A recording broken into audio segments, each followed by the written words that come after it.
Ang mga Shenans, nagkakaisa. Mga Shenans, disiplinado. Hindi naman, disiplinado naman yung mga Shenans.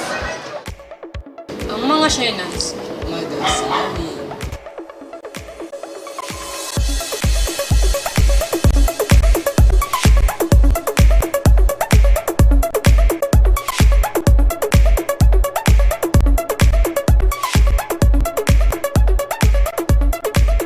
Ang mga Shenans, magaling maglinis ng kalye.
Pili ko dito magturo kasi masaya dito sa Shena.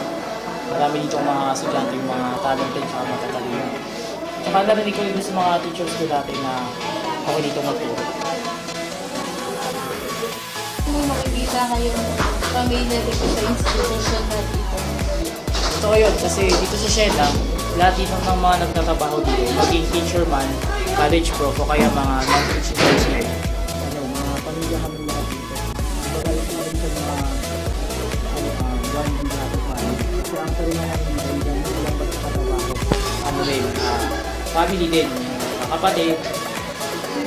Kumbaga yung turingan, yung samahan, pamilya. Kaya masasabi na pag dito ka, meron kang pamilyang madadatnan. Ikaw ba ay college graduate ng Shena? Oo. Ano po bang meron sa Shena na wala sa ibang university? Dito ko din anong experience ko nung nag-aaral ako dito bilang college student. Yung mga naging prof ko dito, mga ano sila, maalaga sila, para silang mga nanay. Kaya masabi ko na ang wala sa ibang mga universidad na meron sa Shena, yung pagkalinga ng mga teachers, mga college professors sa mga students nila. Tsaka dito talagang tinututukan nilang matuto yung mga estudyante nila. Talagang tinitrain nila para maging ang productive na citizens ng ating lipunan. Maganda yung curriculum dito, yung since grade ko nandito na ako. Saka maganda yung mga activities nila dito comparing sa iba. May tanong kami kasi masaya ba mag-aral dito sa Shena? Para sa akin, oo naman. Sobrang saya mag-aral dito sa Shena. Bakit naman?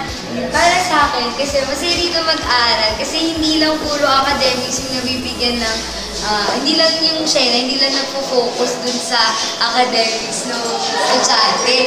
Bukod pa dun, pati yung mga talents, yung mga skills, saka nabibigyan, parang nade-develop sa lahat ng mga events, mga programs, mga activities. Nagkakaroon ng madaming mga kaibigan, parang isang pamilya, parang hindi lang puro aral, pero nagiging nade-develop yung buong pagkatao bilang Shena.